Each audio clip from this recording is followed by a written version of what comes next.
Just for everyone in the room, could you both tell me a little bit about what you do, your general roles? Dr. Mandel, I'll start with you. Well, I actually want to start by saying that I'm one of those people who has name amnesia. You do? Okay. Have you forgotten my name already? I'm sort of whiffing on it. Yeah. Okay, I forget my kids' names sometimes. It's they're understandable. not very happy about that. Basically, I'm an economist who studies the impact of technology on growth. I was the chief economist at Business Week for many years, where I basically made popular the term new economy, if people remember that. And right now, I'm senior fellow at the Mack Institute, as you mentioned. Fabulous. Well, welcome and thank you for being with us. Doug, tell us a bit about yourself. Sure. I'm a reformed investment banker. You can never truly reform. I fit well with the audience. I have an investment banking background, but I've been at Oracle for 18 years now and have led our corporate development efforts. So we've done almost 30 acquisitions for $85 billion. Wow. So figure that out. But about 3 years ago, also took on the role of stewarding our internal transformation as we ourselves moved from a legacy on-premise vendor to a cloud vendor, and the implementation of the systems as well as the transformation of our culture and our services in order to accomplish that. So when you saw the polling answer before that many of this group are looking to acquire other businesses, were you nodding sagely in the wings? Everybody loves to acquire. It's so easy to write the checks. It's really hard to make money off the checks. That's a push for our 2 o'clock roundtable this afternoon. Anyone who wants to learn how to do M&A better, will please attend that. A good plug. Well done. Great. No problem. All right. So this piece of research, I think this is fascinating, and you've called it Intelligent Finance, how CFOs can lead the coming productivity boom. Everyone in this room cares about productivity. Tell us a bit about this research. And everybody wants a productivity boom. But let me actually just give a little bit of background first. We live in a very peculiar period where productivity growth has been slow. Profits have actually been growing very slowly over the last 10 years, only up 10% since their pre-recession peak in real terms. But on the other hand, there's so many new technologies, machine learning, artificial intelligence, and what this study did is it showed how cloud services can bridge the gap between the companies and industries that have been leaping ahead and those that have been lagging behind. So really the intent of this study was to do a deep dive on how we get to the productivity boom, how CFOs can lead the productivity boom, and all the connections between them. So the people in the finance function and our CFOs, of course, have a key role, you believe, in driving that productivity boom. Absolutely, because they're the people who have the broad view of what's going on in the company. Right. They know how the new technologies, the predictive analytics, the artificial intelligence can actually help the finance function, but then they have the view of what's going on in the rest of the company and can help push things forward. Got it. Now, Doug, you obviously care about this deeply. Oracle commissioned this study.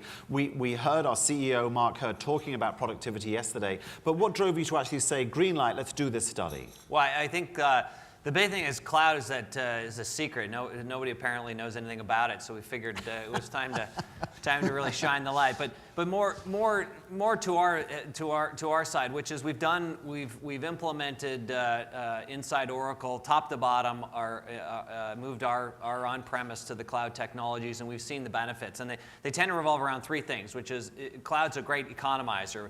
In fact, we've saved over $1 billion when we think about process improvements. And others can get benefits through things like getting out of the data center business, getting out of services that you otherwise don't need because clouds are complete top to bottom technologies. And then there's an innovator, which is you can rev the technologies a lot faster with cloud. In fact, when we first started our transformation, one of the big changes we were doing is how do you contract with Oracle? And to be able to take advantage of the configure, price, quote cloud and its capabilities, we kept revving the technology a lot faster given the cloud-based format versus on-premise.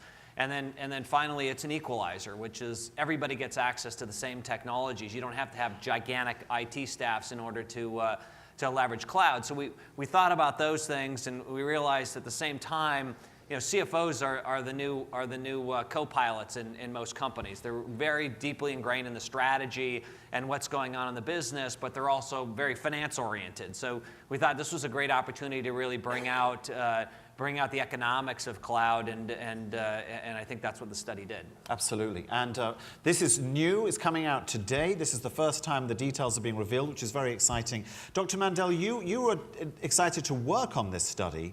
Just tell us briefly why you thought this was something worth your time. Well, it's because what Oracle is doing is incredibly important to the national economy and to the global economy, because clearly what's missing right now in the economy is the diffusion of new technologies to industries like healthcare and retail and finance, and pretty much every industry needs to be linked into the cloud. And you sort of say it's a great equalizer. It's a way that the new technologies can be diffused across the entire economy. And Oracle gave me the chance to interview their customers, so we had both a qualitative and quantitative approach, and we're able to sort of show that the cloud was linked to greater productivity growth, and to sort of put a broad framework on how big the effect was. You draw this link between high productivity and low productivity industries. Now, if I was part of your low productivity industry, do I have a right to be offended? Should I be offended by this term? No, you shouldn't be offended. You should actually sort of use this as an opportunity to do better. Right. Okay. So what do you mean by these two You things? see, I think what's really interesting today is that you have industries like tech, like finance, like media and communications, like physical industries like oil and gas, that have really high productivity per worker and actually have been able to add to it over time. And these also are industries that have higher spend on software per worker, much higher, 5 times as much, as low productivity industries like retail and healthcare and so forth. And what we saw is over the last 10 years is that the high productivity industries have actually grown faster, and the low productivity industries have bumped along on the bottom. Okay? And what we need to be able to do, both for the benefits of the company but also for the country as a whole, is figure out how to sort of make sure that they're on the escalator up. Right. But what you're saying, if I'm understanding you properly, which is by no means guaranteed, is that the low productivity industries simply have not invested enough in tech. They've not embraced technology and innovation. That's the conclusion here. So that in fact, and not only have they not embraced it yet, but the gap has gotten wider. And that's what's really surprising. Yeah, we have contracts available as you exit for anybody who wants to self-admit. The problem is, if this was not a finance room and this was a marketing room, we would have said high productivity and higher productivity. Right. That's right. You know, we spin it a little differently. Here, we're honest with everybody. But We're trying to be honest. If you look at the definition of low productivity, and we now know what you fall under if you are, Doug, you meet organizations all the time that are struggling with digital disruption, who are probably under that umbrella. What are your views? Well, change is hard. I mean, that's the crux of the matter. In fact, 3 years ago, as we started to think about how to change our organization, despite having a wonderfully colorful technology innovator that still runs the company, who set us on a journey over 10 years ago in this path, the reality is the rest of the business takes some time to come along. And because change is so hard, you really got to make sure that as you think about whatever transformation you want to go through, you got to admit you have a problem. If in reality there's no one in the organization that wants to stand up and go, we have a problem, i.e. we need to create a solution, the journey doesn't work. And certainly for myself internally, as we went through it, there was lower hanging fruit than other fruit, and that tended to revolve around who had gotten to that conclusion. And out of interest, when you say that a lot of your clients and customers say, look, it is hard to make these changes, how much of that is fear of the gamble? Because they're taking a risk to an extent. And how much of it is just fear of the unknown? Well, yeah, it's the fear of the different, I think, as much as anything. A lot of times we all sit there and go, yeah, we love to embrace change as individuals, just as long as it's somebody else who's going through the change. Right. But no matter what it is, I mean, changing where you live, changing, what airline you're allegiant to. All of these things come with potential ramifications that you're unsure of, and as a result, most people are reluctant to always jump into it. So finding change agents within your company who help steward that is great. One of the beauties of my role has been that I don't own any of the functions within Oracle. It's like the greatest job ever. It's you get to go in and tell everybody they have to do something differently, but you're not responsible for the outcome of it. But it also was an enabler where you sit there and you have the conversations with the idea that, listen, we want to help you be successful. And as we go through this, if we are successful, you'll be the recipient of the benefit, not me, i.e. you can participate in the upside. Right. And of course, Oracle's going through enormous transformation right now. We will come on to that. But I wanted to ask you, Dr. Mandel, about the lower productivity organizations that you met, that you interviewed. Yeah. Tell me what were the differences between those who had not yet embraced the tech and those who had decided to actually go for it.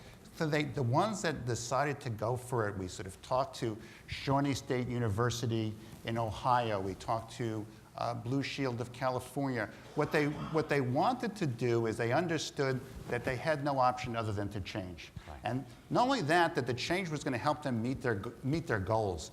In the case of Shawnee State, they had a lot of first-generation students. And they needed to be able to sort of make sure, as everybody knows, getting people into college is relatively easy compared to getting them out again.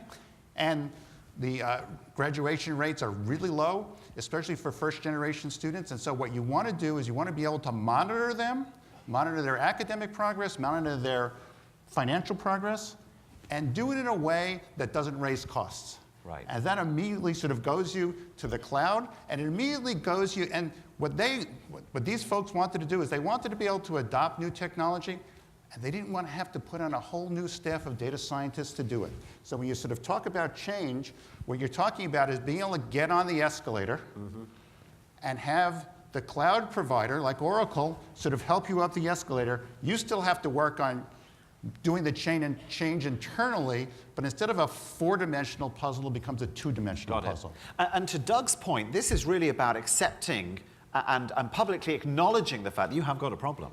That's why it's not calling, I'm not calling companies low productivity, I'm calling industries low productivity. Yes. That's about acknowledging what is true, that there's a group of industries in this country that have had very slow or no productivity growth and that are in danger of losing touch with the leaders. Right. Doug, from the organizations you connect with, how many of them do you think need to be guided to a point where they understand what their problem is? And how many of them come to you and say, this is our problem? Well, it requires self-awareness. It's very hard for somebody to come in from the outside and say you have a problem. I mean, at the end of the day, that pressure is coming through just the competitive landscape. You're sort of either ground up a new business that is the disruptor, or you're an existing business and you're being disrupted. In each case, it's really important to understand which side you're coming from, and then to figure out what the right approach is in order to be effective long term. And for many companies, I think that's thinking about how do we measure what that should look like. Like, how do we measure success? And a lot of times the old metrics of success are different from the new metrics. So, for instance, if you look at Oracle as a technology company, the old metric, as most people know, was our upfront contracts, our licenses. How much could we sell to you as a customer and generate as much upfront money as humanly possible, with the idea being that's a metric of how much you wanted our technology. When you move to the cloud, it's a much different metric, which is now if all we do is sign those upfront contracts, we'll be out of business in no time, right? Because it costs us a tremendous amount of money to stand it all up. Now the metric is the renewal. How often do we renew the customer, you as a customer, which meant that you've gone through the journey and you've reached success. Success is the new metric, not the selling of the technology up front. And I'm guessing the journey never ends. No. Let's talk higher productivity now. We've concentrated so far on lower. Higher productivity organizations like financial services and, of course, high tech. Who did you interview and what did you find? Well, so two of the companies we interviewed was Connect One Bank, which is a regional community bank in New Jersey, and also a manufacturing company called Carbon. And both of these companies have adopted Oracle Cloud products. And Connect One Bank, even though it's a small bank, has a very strong efficiency ratio compared to some of its larger brethren and has been able to actually compete very successfully using the cloud. Carbon is an extremely interesting case because it sort of shows the way to a revival of manufacturing using cloud services. They've got production level 3D printing, and the only reason they can do that is because of the cloud. And if you think about the implications of being able to sort of a rebirth of manufacturing using cloud services, it's just amazing.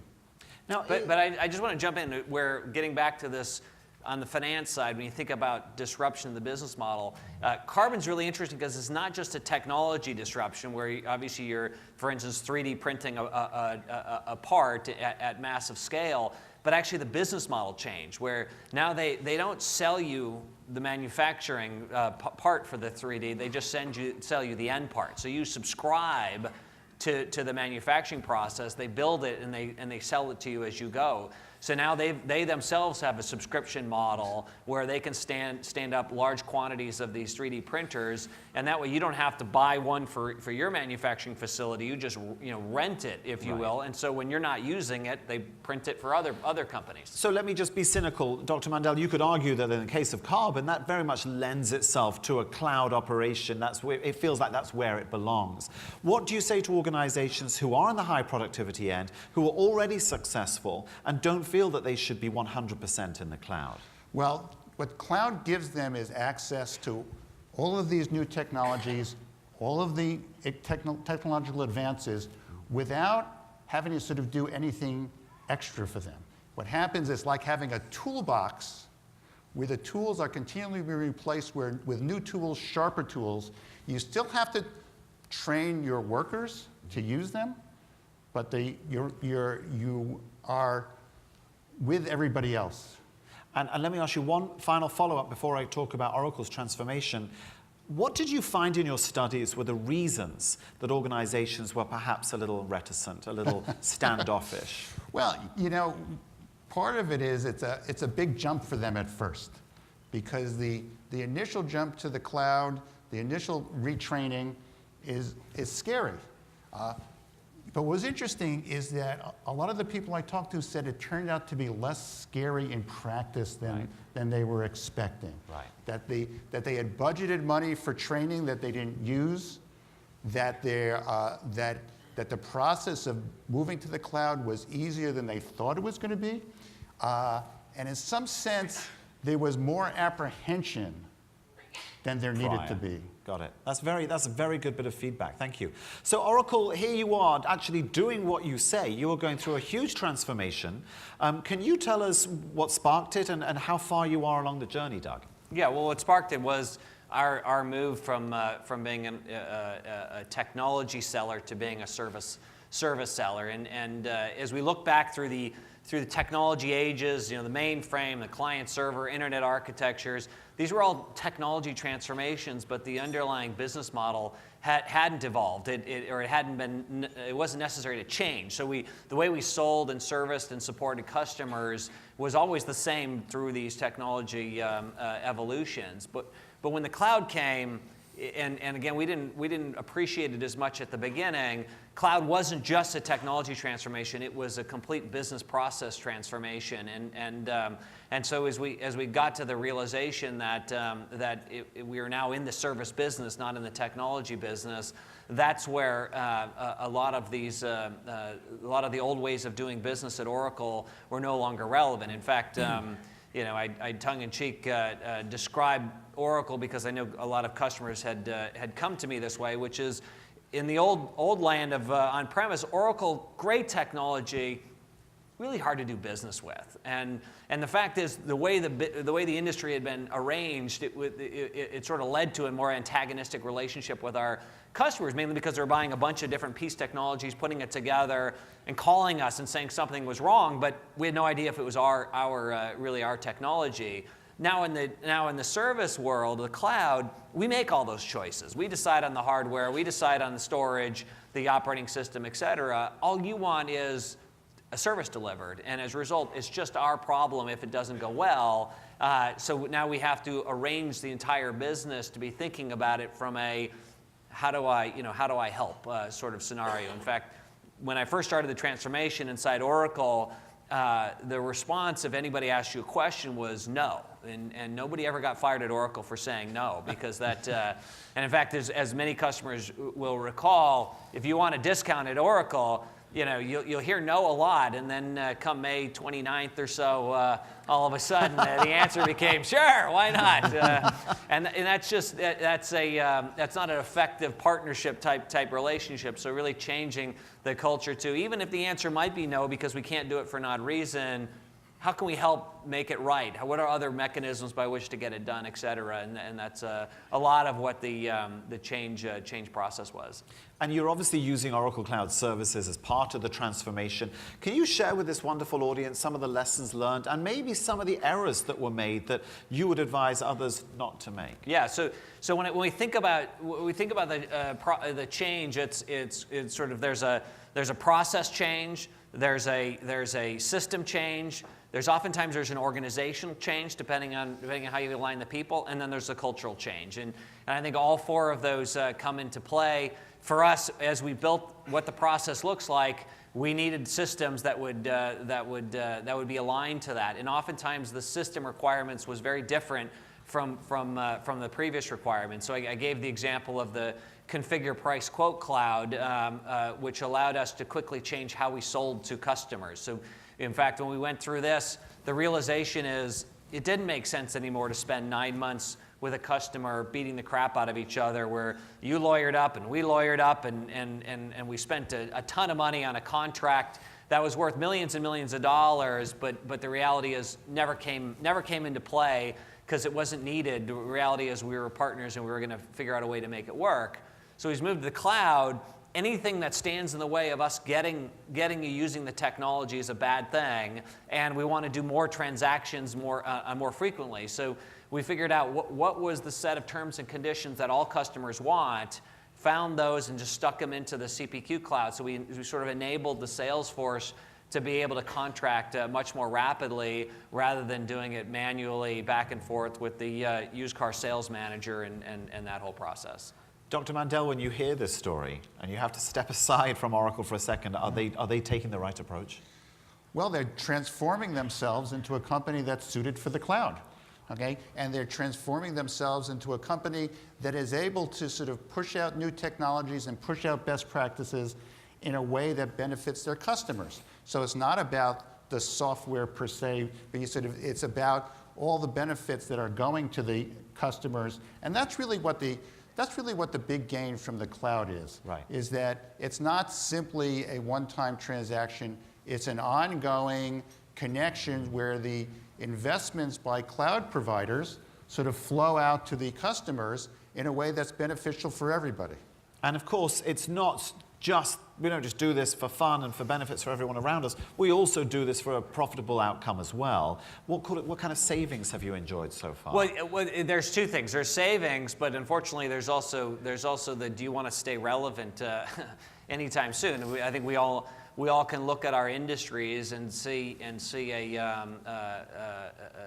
trail of littered companies that haven't been successful as transformation occurs. And in fact, I don't think there's any industry now today that isn't being disrupted in some way, shape, or form, whether it's by the incumbents or by the upstarts. So I think it starts with, at least certainly for our business, we felt like we had no choice. I mean, this was the direction of technology, and it's really hard to be successful if you're late.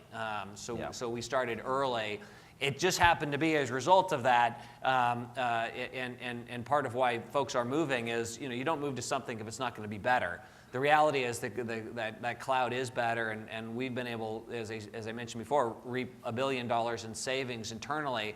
If I gave you the example of the Configure Price Quote Cloud, we used to have legions that we call deal managers. These are the folks that all they did when you as a customer wanted a contract is start fresh and write the contract out again, right? And then figure out what are the lawyers negotiating now? How do I re-edit it? And that's just extremely manually oriented. Now with the Configure Price Quote Cloud, the sales folks just pick the terms and conditions that they agreed to with you, and the system automatically spits out the contract. It's self-created, so a lot of that heavy labor isn't required anymore, and that's savings for which we can direct to other needs. And I'm guessing your sales folks love it.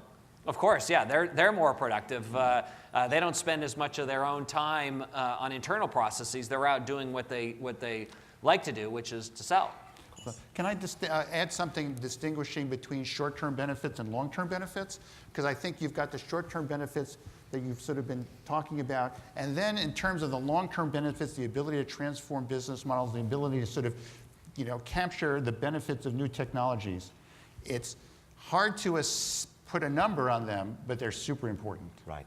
And just, even though you said it's hard to put a number on, we heard one number from Doug just now. Yeah. If Oracle can save that much money, what does that mean for the larger industry in this room around finance and the country as a whole? Yeah, so one of the things that I did for this study, I did qualitative interviews, I did quantitative analysis, and then kind of as a capper, I did an estimate of the benefits of cloud services for the economy over the next 10 years.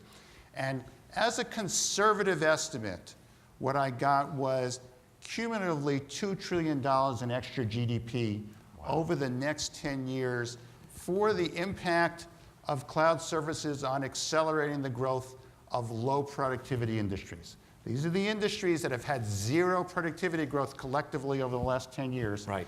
Getting them off the ground, getting them moving forward with a positive impact on wages, with a positive impact on profits, and a positive impact on people's living standards. Got it. That's fascinating. That's a huge number, right, Doug? And I'm guessing I'll take a part of that. We'll all take a bit of that. But I'm guessing the social proof piece comes in here when organizations who don't typically embrace innovation see others doing it and making more money and being happier and being more productive. They're going to want to jump on that train. Well, I hope so. It's otherwise they will likely be skeletons in the closet when we're done here. Oh, that's a really pleasant thought.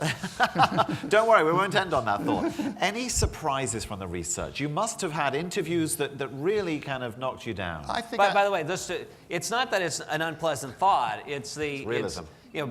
Companies die slowly. That's the trouble, and you get into this false sense that nothing's changing, we'll be okay, etc. I mean, one of the most important lessons that I learned through this process transformation is you have to create a sense of urgency. Like if it's sort of like we've got time, let's think about it, let's spend a lot of energy doing lots of studies, let's bring in third parties. I took the approach which is we should have done this yesterday. We have to do it immediately, right. and that sense of urgency I think helps rally your company and your employees in order to change more quickly. And we also get into this idea of the old fail fast notion, which is you'll change and you won't get it right every time on that front, but learn from it and redo it quickly as opposed to waiting until you have 100% perfect. Doug, while I'm with you, do you think, and this is a bold statement now, do you think we in this room in the finance function have a duty to our organizations to go back to base and to start to push that urgency? Well, I think the finance organization has a unique role when you think about it, certainly from the technology side of it, because in a lot of senses, this is highly disruptive to your IT organizations. And if you think about it, your IT groups are the ones most affected. I mean, they're the ones that built these large organizations in order to take all these point technologies, put them all together, make them all continuously work. And now all of a sudden we're saying, outsource all that to us and we'll deliver you a service, which impacts them greatly. And oftentimes it's a not invented here syndrome. It's like, it won't work. It doesn't have all the features we need. It's all the obstacles that are there. And I just encourage the finance group to be the independently minded, truly, let's do the right cost scenarios. Let's figure out, whether this thing makes sense or not without prejudice. Thank you. So Dr. Mandel, I return to you with the surprises question. Well, so last year I did a big study on the coming productivity boom for the economy as a whole. And drilling down on cloud services, and this may sound a little bit self-serving, but it really wasn't, the importance of cloud services as a connective tissue here going forward is, I don't think can be overestimated. That we cannot move forward as a societies, the economy, without being able to sort of transmit these innovations everywhere, both across industries and geographically, and the only way to do it is through the cloud. Got it. Those are wise words, and some of the numbers we're looking at are truly remarkable. Doug, I'm going to leave the last word to you. Any final words you'd like to share with this audience, whether it's on the urgency of this or the first steps that should be taken? No, I think maybe the last word would be is to really focus on finding that part of the organization that can be the tip of the spear, that can really be out there rethinking your strategy, and at least help with this notion of, I've identified a problem. What could be the potential solution, and really think differently. I think incremental change is fine. It can work, but it's not nearly as helpful as completely thinking it upside down. I mean, again, not that ours is a good example, but not coming in with any sacred cows for me, which is I'm not trying to protect any part of our business, and nor did I put it together, allows me to step back and think, gee, if I started from scratch, how would I do it? Now, of course, starting from something as an existing business and getting to something we would do if you were from scratch is a hard leap to do, and so you may not be able to achieve it, but aspirationally you should focus on that, because that will get you further on the journey than if you just said, gee, I want to just change a little here or a little there. Doug Kehring, Dr. Mike Mandel, thank you both very much indeed. Thank you. Thank you.